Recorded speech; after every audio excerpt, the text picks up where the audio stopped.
तो इक्विलिब्रियम की एक और बात में हम समझ सकते हैं इक्विलिब्रियम को। मान लो कि केमिकल रिएक्शंस है, इस केमिकल रिएक्शंस को हम लोग क्या मान लें भाई, में एक रिएक्टेंट हम लोग ए मान लें, एक रिएक्टेंट को क्या मान लें, चलो इधर ही लिखते हैं, एक रिएक्टेंट को ए मान लें और ये बी है। ये रिएक्टेंट कन्वर्ट हो गया सी और डी क्या प्रोडक्ट में, सी और डी क्या हो गया प्रोडक्ट में कन्वर्ट, नहीं हो गया कन्वर्ट। धीरे धीरे टाइम के साथ ए और बी का कंसंट्रेशन क्या होगा बताओ, कम होगा, और सी और डी का कंसंट्रेशन क्या होगा, कम होगा, ज्यादा होगा। मान लो कि जब ए और बी मिलाए तो शुरुआत में ये कंसंट्रेशन मान लो इसका ए है, इसका कंसंट्रेशन क्या है बी है, तो शुरुआत में इसका कंसंट्रेशन कोई बच्चा बता देगा, सी और डी का कंसंट्रेशन कितना है बताओ। सर दोनों तो अभी 0 है सर, अभी तो सर जस्ट मिलाए हो सर, नहीं मिलाए हो तो बना थोड़ी है अभी, अभी तो सी और डी अभी बना ही नहीं है। अब धीरे धीरे क्या होगा, ए और बी क्या होगा, कम होगा, ए क्या बन जाएगा, ए डैश हो जाएगा, मान लो कि कम होकर के, बी क्या हो गया, बी डैश हो गया, सी क्या हो गया, सी डैश नया बन गया, डी क्या बन गया, डी डैश बन गया। यानी हमारा सी और डी का कंसंट्रेशन टाइम के साथ बढ़ेगा और कुछ समय के बाद, और ए और बी का कंसंट्रेशन टाइम के साथ क्या होगा, घटेगा। देखो सही बच्चे यहाँ पे, तो कुछ समय के बाद ये भी कांस्टेंट हो जाएगा, इक्वल नहीं होगा, बार बार मैं बोल रहा हूं बच्चा पार्टी, इक्वल नहीं होगा, ये भी कांस्टेंट हो जाएगा, ये भी कांस्टेंट हो जाएगा, ये भी कांस्टेंट हो जाएगा। सारे कंसंट्रेशन क्या होंगे, रिएक्टेंट और प्रोडक्ट के कंसंट्रेशन क्या होंगे, फिक्स हो जाएंगे, कांस्टेंट हो जाएंगे, इक्वल नहीं होंगे। ठीक है, चलो इसको हम विजुअलाइज करते हैं।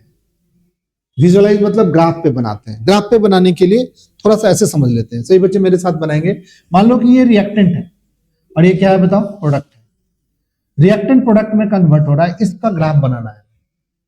ठीक है, रिएक्टेंट प्रोडक्ट में कन्वर्ट हो रहा है, इसका ग्राफ बनाना है।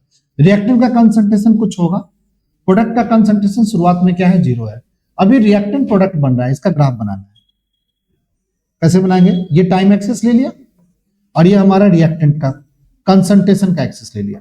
जब भी हम रिएक्टेंट को ऐसे स्क्वायर ब्रैकेट में लिख देंगे तो ये हो गया कंसंट्रेशन, कितनी क्वांटिटी हमने रिएक्टेंट का लिया है। अब टाइम मान लो कि रिएक्टेंट का क्वांटिटी आपने 5 ये मान लेते हैं, 10 ये मान लेते हैं, 15 ये मान लेते हैं, 20, इतना रिएक्टेंट की क्वांटिटी ले लिया।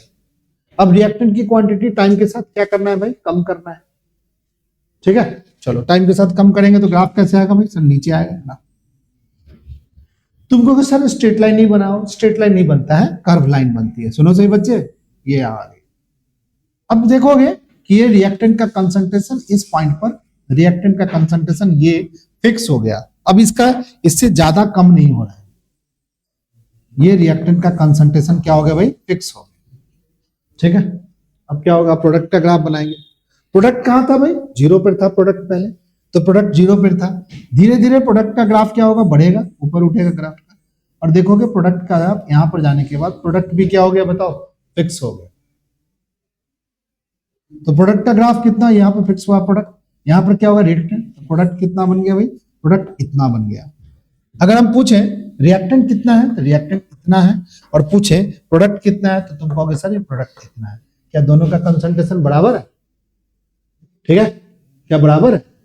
कहां बराबर है यार, रिएक्टेंट का कंसंट्रेशन कितना है, रिएक्टेंट का इतना कंसंट्रेशन है, और प्रोडक्ट का कंसंट्रेशन कितना है भाई, तो प्रोडक्ट का कंसंट्रेशन इतना है। प्रोडक्ट का कंसंट्रेशन तो ज्यादा दिख रहा है।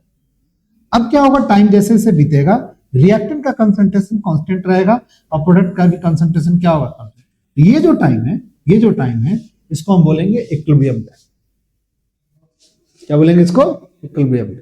इक्विलिब्रियम टाइम कहने का मतलब कि जैसे अभी हमने समझाया कि अगर ये कंटेनर है और इस कंटेनर को हमने क्या कर दिया बताओ, बंद कर दिया, यहां पर एक रिएक्टेंट है, यहां पर प्रोडक्ट है, और जब इक्विलिब्रियम एस्टैब्लिश्ड हो गया तो ए से बी बनने का, सॉरी आर से पी बनने का, प्रोडक्ट बनने का जो रेट है वो प्रोडक्ट से रिएक्टेंट बनने के रेट के क्या हो गया, बराबर हो गया। ये दोनों रेट क्या है, बराबर। ऐसे कंडीशन में आर का कंसंट्रेशन और पी का कंसंट्रेशन क्या हो जाएगा बताओ, सेम हो जाएगा कि अलग अलग रहेगा? अलग अलग रहेगा, सेम भी हो सकता है बट कांस्टेंट रहेगा, टाइम के साथ चेंज नहीं होगा। इस स्टेट को हम क्या बोलेंगे, बोलो, इक्विलिब्रियम स्टेट बोलेंगे। और ये जो टाइम है, इस टाइम के बाद सिस्टम इक्विलिब्रियम में होगा। फिर से इस बात को हम समझते हैं। ये किसका ग्राफ है, कोई बच्चा बता दो, रिएक्टेंट का ग्राफ है। टाइम के साथ क्या हो रहा है भाई, कम हो रहा है। ये ग्राफ किसका है भाई, प्रोडक्ट का ग्राफ है। टाइम के साथ क्या हो रहा है सर, बढ़ रहा है। क्या दोनों का पर्टिकुलर टाइम के बाद दोनों का कंसंट्रेशन क्या हो गया, कांस्टेंट हो गया। दोनों इस टाइम के बाद नहीं पीले वाली लाइन की कंसंट्रेशन चेंज हो रही है, देखो ये वाली हाइट कांस्टेंट है, ये वाली हाइट कांस्टेंट है, और नहीं रेड वाली लाइट का कंसंट्रेशन चेंज हो रहा है, यानी ये फिक्स हो गया, ये चेंज नहीं हो रहा है। हम बोलेंगे सिस्टम क्या बन गया, इक्विलिब्रियम में। यानी हमारा कंसंट्रेशन ऑफ रिएक्टेंट ये कांस्टेंट हो गया, दिमाग में रख लो ये। और प्रोडक्ट का कंसंट्रेशन भी क्या हो गया बताओ, कांस्टेंट हो गया, इक्वल नहीं हुआ। बार बार मैं बोल रहा हूं, इक्वल नहीं हुआ, कांस्टेंट होगा। इक्वल भी हो सकता है बट हमेशा इक्वल होगा ऐसा बात है ना, गलत होगा। चलिए भाई, इस बात को आप सभी बच्चे यहां पर थोड़ा सा समझते हैं।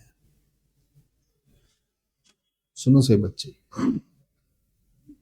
देखो यहां पर क्या हुआ, सभी बच्चे देखते हैं।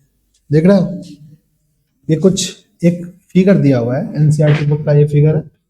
थोड़ा सा इसको काट के हम लोग यहां लगा लेते हैं। क्या हुआ भाई, तो बच्चा बताएगा। एनहाइड्रस कैल्शियम क्लोराइड है। ये एनहाइड्रस कैल्शियम क्लोराइड क्या करता है, इसके अंदर जो वाटर मोलिकुल्स हैं, इसके अंदर कुछ वाटर मोलिकुल्स होंगे।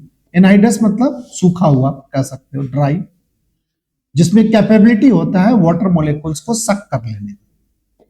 वाटर मोलिकुल को ये क्या कर लेगा बताओ, एटमॉस्फेयर के वाटर मोलिकुल्स को क्या कर लेगा बताओ, एब्जॉर्ब कर लेगा, ये वाटर मोलिकुल्स। और ये प्रेशर नापने का क्या होगा, एक डिवाइस होगा। समझ गया। अब क्या हुआ भाई, अब क्या हो गया, इसमें एयर था, एयर में वाटर भी था। अब क्या होगा, यहां पर मैनोमीटर लगा हुआ था, ये मरकरी का है, दोनों हाइट सेम है।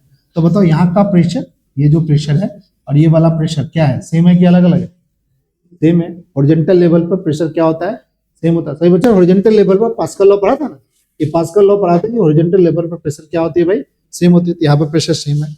अब क्या हुआ भाई, प्रेशर का डिफरेंस हो गया, ठीक है। Measuring equilibrium vapour pressure of water at a constant क्या, टेम्परेचर। अब क्या हुआ भाई, यहां पर क्या हुआ भाई, देखो वाटर, ये डिश वाटर, डिश ऑफ क्या है, वाटर है। तो यहां पर क्या हुआ, यहां पर डिश ऑफ वाटर में क्या किया, यहां पर जो वाटर मॉलिक्यूल्स है ये इसमें कंडेंस कर गया वाटर, ठीक है। वाटर कंसेंट्रेट, तो ये एयर का जो यहां कंडीशन था वो ड्राई एयर बन गया। ड्राई एयर हो गया तो थोड़ा प्रेशर क्या हो गया बताओ, इधर थोड़ा प्रेशर कम हो गया, यहां का प्रेशर कम हो गया और एटमॉस्फेरिक प्रेशर, यहां का प्रेशर क्या हो गया, बढ़ गया, ठीक है। यानी मॉइस्चर को ये क्या कर रहा है, कंटेन करके लिक्विड फॉर्म में क्या, तो बताओ मॉइस्चर यहां क्या हुआ, कंडेंस नहीं हुआ। तो मॉइस्चर कंडेंस होने से यहां पर जो प्रोसेस था, यहां जो हमारी वाटर का वेपर था उसकी संख्या कम हो गई, वो कम संख्या में है। तो इसके द्वारा जो इधर प्रेशर जनरेट कर रहा था वो प्रेशर क्या हो गया बताओ, कम हो गया, ठीक है। तो इस सब कंडीशन में हम इक्विलिब्रियम की चर्चा कर सकते हैं। थोड़ी सी एक और बात सभी बच्चों के साथ, अब इक्विलिब्रियम जो है, अभी क्या हुआ, लिक्विड के साथ वेपर का इक्विलिब्रियम बना था, सॉलिड के साथ भी वेपर का इक्विलिब्रियम बन सकता है। जैसे हमारा आयोडीन एक सॉलिड है I2 के फॉर्म में, ये वेपराइज करके क्या बन जाता है, I2 के फॉर्म में वेपर बन जाता है। यानी सॉलिड डायरेक्ट वेपर बनता है। इस प्रोसेस को क्या बोलते हैं बताओ, सब्लिमेशन। सॉलिड का डायरेक्ट वेपर बनना, दैट इज कॉल्ड क्या, सब्लिमेशन। कैम्फोर जो सॉलिड होता है, कैम्फोर वेपर में कन्वर्ट हो गया। अमोनियम क्लोराइड जो सॉलिड होता है, अमोनियम, तो आप इक्विलिब्रियम किस में एस्टैब्लिश कर सकते हैं, सॉलिड से वेपर के फॉर्म में। अभी हमने इक्विलिब्रियम किस में एस्टैब्लिश किया बताओ कोई बच्चा, सॉलिड से लिक्विड से किस में कन्वर्ट किया था बताओ, लिक्विड से वेपर में कन्वर्ट किया था। इस प्रोसेस को क्या बोलते हैं, वेपराइजेशन बोलते हैं। बट यहां पर सॉलिड को हम डायरेक्ट क्या बना दिया बताओ, लिक्विड के फॉर्म में, वेपर के फॉर्म में कन्वर्ट किया। इसमें कितने एग्जांपल दिए मैं, आयोडीन सॉलिड जो है वो वेपर के कन्वर्ट हो गया, कैम्फर जो सॉलिड है वो वेपर के फॉर्म में कन्वर्ट हो गया, अमोनियम क्लोराइड जो सॉलिड है वो भी वेपर में कन्वर्ट हो गया। तो ये प्रोसेस को हम सब्लिमेशन प्रोसेस बोलते हैं। इसमें भी इक्विलिब्रियम एस्टैब्लिश्ड हुआ। तो इक्विलिब्रियम कहाँ कहाँ एस्टैब्लिश हो? तीन तरीके से, तीन कंडीशन में यहां पर लिखा हुआ है तुम्हारे फेज ट्रांसफॉर्मेशन में आप इक्विलिब्रियम को एस्टैब्लिश कर सकते हैं। तो सॉलिड लिक्विड, लिक्विड गैस और सॉलिड क्या होगा?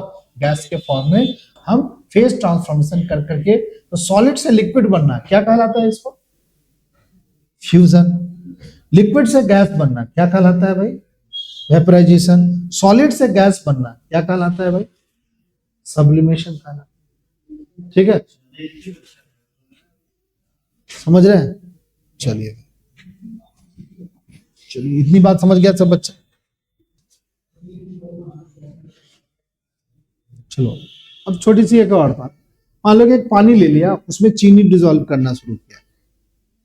ठीक है, किया डिसॉल्व, एक चम्मच चीनी डाला, आराम से डिसॉल्व हो गया। ठीक है, फिर थोड़ा सा चीनी डाला, डिसॉल्व हो गया। फिर थोड़ा सा चीनी डाला, देखा कि जितना चीनी डाला उतना ही चीनी नीचे क्या हो गई? सेटल कर गई। तो क्या कर सकते हैं? रेट ऑफ डिसोल्यूशन किसके बराबर हो गया? Rate of solidification. जो नीचे लिक्विड बच गया, जो सॉलिड नीचे रह गया, तो जितना अब तुम डाल रहे हो, अब डिसॉल्व हो रहा है क्या?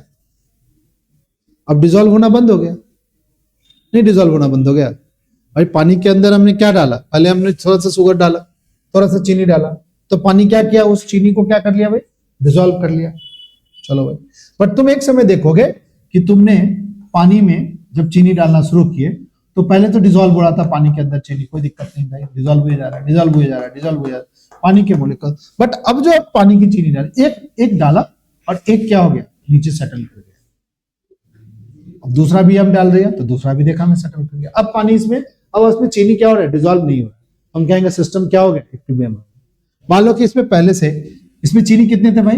10 चीनी के मोलिक्यूल्स पहले से थे, यानी इस वाटर के पास 10 चीनी के मोलिक्यूल्स रखने की एबिलिटी है। ठीक है, 11वां का चीनी मोलिक्यूल जैसे ही डालोगे तो नीचे क्या होगा? यानी यहां पर 10 मोलिक्यूल चीनी का कंसंट्रेशन क्या रहेगा? बताओ, कंसंट्रेशन कांस्टेंट रहेगा। 10 से ज्यादा रखने की एबिलिटी ही नहीं है।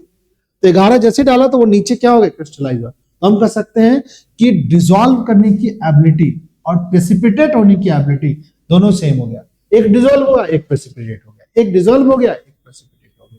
तो हम कहेंगे इक्विलिब्रियम क्या हो गई? बताओ, एस्टैब्लिश्ड हो गई।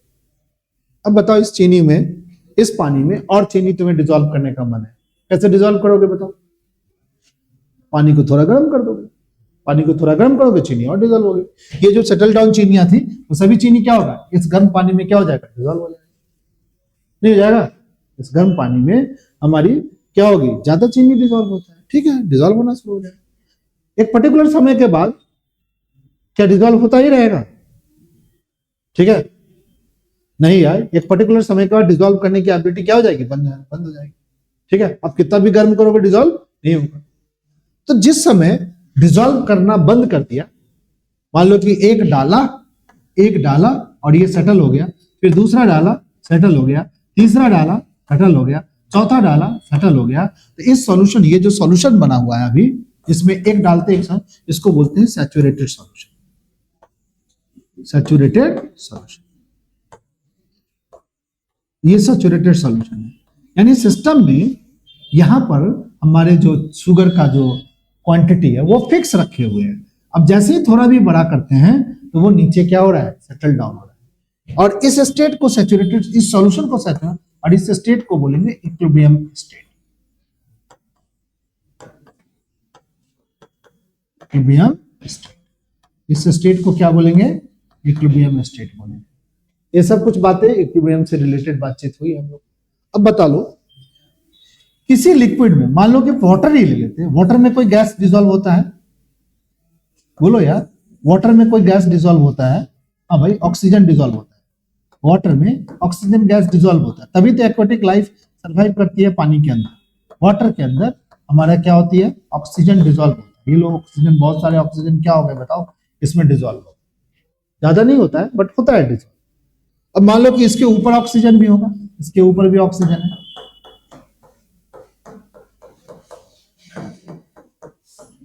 अगर मान लो कि इस ऑक्सीजन को भी चाहेंगे इसमें डिसॉल्व हो जाए, कैसे डिसॉल्व होगा भाई? तो कहा गया यहां पर एक पिस्टन लगा लो।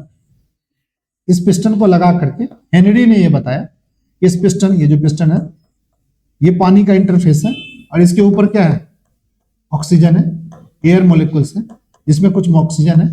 इस ऑक्सीजन को भी हम चाहते हैं इसमें डिसॉल्व कर दे। इस पिस्टन को क्या करेंगे, थोड़ा दबाएंगे, कस के थोड़ा दबाएंगे, तो ये कुछ मॉलिक्यूल्स जो पहले इसमें नहीं थे अब क्या होंगे, इसमें डिसॉल्व हो जाएंगे। कुछ और water molecules, air molecules, O2 molecules क्या होंगे, इसमें डिसॉल्व होंगे। यानी प्रेशर बढ़ाने से, प्रेशर को अगर आप इंक्रीज करते हो, प्रेशर पे अगर हम इंक्रीज करते हैं तो गैस की जो सॉल्युबिलिटी है, गैस जो डिसॉल्व हो रहा है वो इंक्रीज कर देगा। जो गैस लिक्विड में डिसॉल्व हो रहा है, डिसॉल्व जो हो रहा है लिक्विड के अंदर, वो थोड़ा सा बढ़ जाएगा। ठीक है, ये बढ़ जाएगा, थोड़ा सा और प्रेशर लगाओ, लिक्विड के अंदर डिसॉल्व कर जाएगा। ठीक है, तो इस तरीके से हम इन सब बातों को समझ सकते हैं। चलिए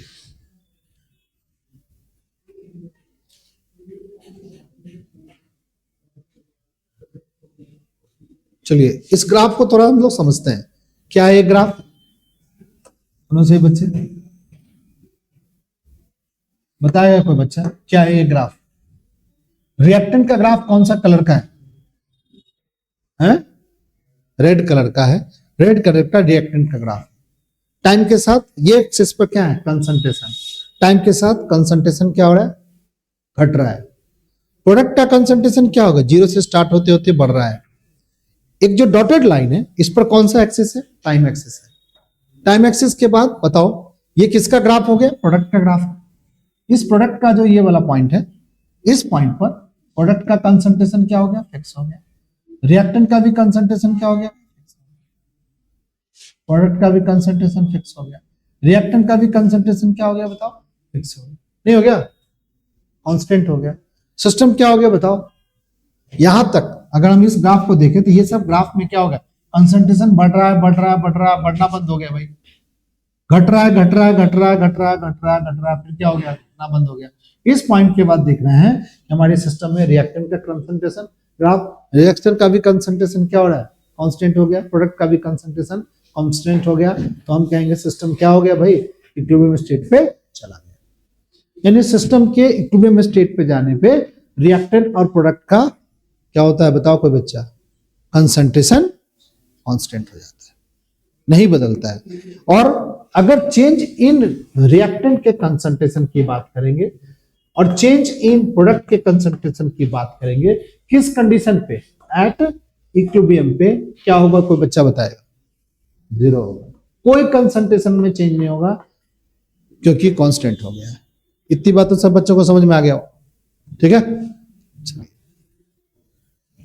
यही बात आज की क्लास में हमें मन भी था कि आप सभी बच्चों के दिल के अंदर घुस जाए। क्या ओपन कंटेनर में, ओपन सिस्टम में क्या इक्विलिब्रियम एस्टैब्लिश्ड हो सकता है? नहीं हो सकता। ए और बी को रिएक्ट करा के सी और डी बनाया, इक्विलिब्रियम एस्टैब्लिश्ड कर लिया। क्या सी और डी को रिएक्ट करा करके इक्विलिब्रियम बना सकते हैं? हाँ भाई, इक्विलिब्रियम बना सकते हैं। लिक्विड लिया, पानी लिया, वेपर बनाया, वेपर लिया, पानी बनाएंगे। दोनों ही प्रोसेस से क्या होगा, इक्विलिब्रियम एस्टैब्लिश्ड हो सकता है। लिक्विड लेंगे तो क्या करना पड़ेगा, हीट डालना पड़ेगा। क्या होगा बताओ, क्या होगा भाई बताओ, वेपराइज होगा। और वेपर लेंगे तो क्या होगा, हीट निकालेंगे तो कंडेंस हो जाएगा। यानी रेट ऑफ इवेपोरेशन और रेट ऑफ कंडेंसेशन आप किसी भी प्रोसेस में एस्टैब्लिश्ड कर सकते हो। कोई भी चीज ए और बी लेकर के सी और डी प्रोडक्ट बना सकते हो, और सी और डी लेकर के ए और बी प्रोडक्ट बना सकते हैं। कब? जब हमारा रिएक्शंस क्या हो, रिवर्सेबल रिएक्शंस हो। तो दोनों डायरेक्शन में इक्विलिब्रियम को क्या कर सकते हैं, हम एस्टैब्लिश्ड कर सकते हैं। तो सभी बच्चे इस टॉपिक को लिखेगा, general characteristic of equilibrium.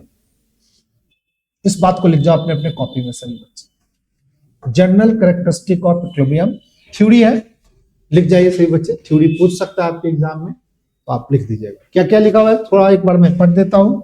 Equilibrium की पहली तरह से, ये क्लोज सिस्टम में इक्विलिब्रियम गिवन टेम्परेचर पे होगा। Both opposing process occur at the same rate से अपोजिंग प्रोसेस होगा। Rate of evaporation, rate of condensation के क्या होगा, इक्वल होगा।